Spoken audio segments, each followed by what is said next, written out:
Hello, my name is Kaylee, and today I'm going to talk to you about how you can achieve a restaurant quality steak at home.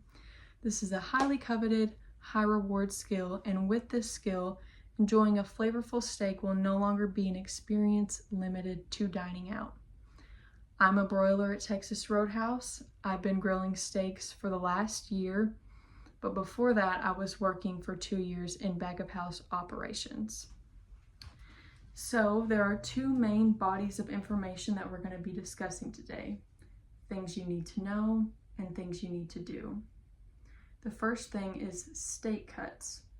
There are 4 main cuts on the market that you'll see. You've got your fillets, ribeyes or bone-in ribeyes, sirloins, and New York strips.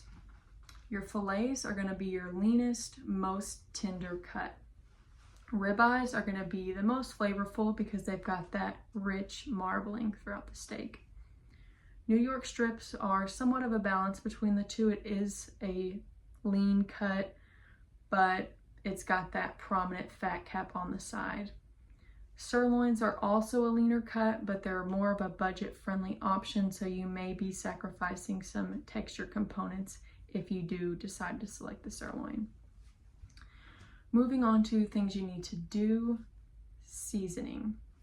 So you always want to season coast to coast or across the entire steak on both sides.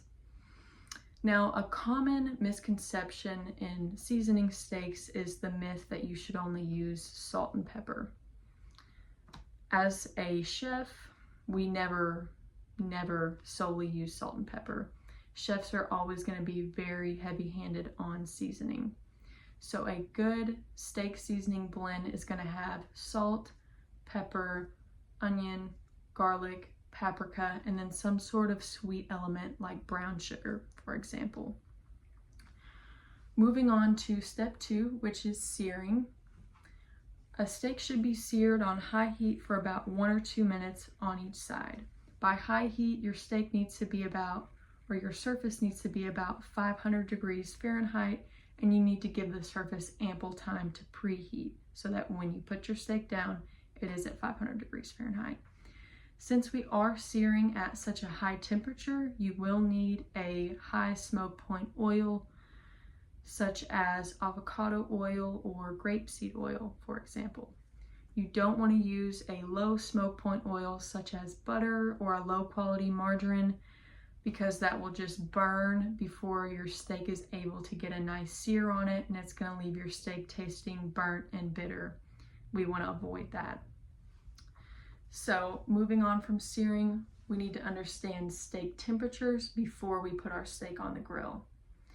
So temperatures, you've got rare, medium, medium well, and well done.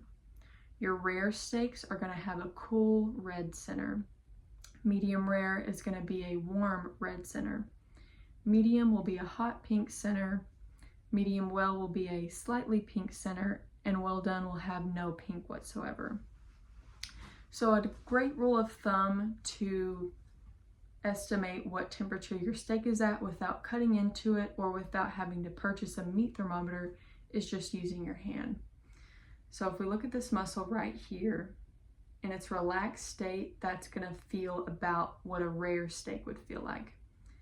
If we put our fingers together like this, that's medium rare.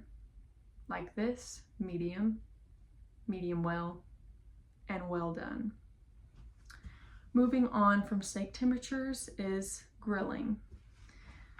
So for rare, you want to cook about 2 to 3 minutes on each side. For medium rare, it's going to be about 4 to 5 minutes on each side. For medium, it's going to be about 6 to 7 minutes on each side. Medium well is going to be about 8 to 9 minutes on each side, and well done is going to be 9+ minutes on each side. So also with the grilling aspect is the aesthetic of the steaks. Restaurant steaks always have the grill marks, which we actually call diamonds. So to achieve this look, you're going to place your steak, once it's seared, you're going to place your steak on the grill at 10 o'clock.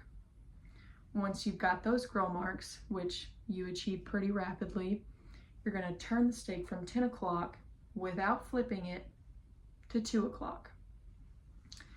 Then that's going to create diamonds on one side. When you go to flip, you're flipping from 2 back over to 10. So now the other side will cook 10, then it will cook at 2. Your finished product will have beautiful uniform diamonds on both sides. So to conclude, there are 2 concepts you must understand to grill a perfect restaurant quality steak: steak cuts and steak temperatures. There are 3 main steps that you need to be familiar with to grill a perfect steak, which is seasoning, searing, and grilling.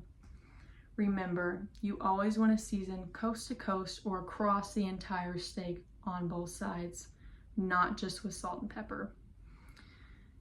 Now for searing, remember, high smoke point oil or else it'll burn and make your steak bitter. When your steak meets the grill, make sure you're being mindful of cook times. You don't want to overcook your steak.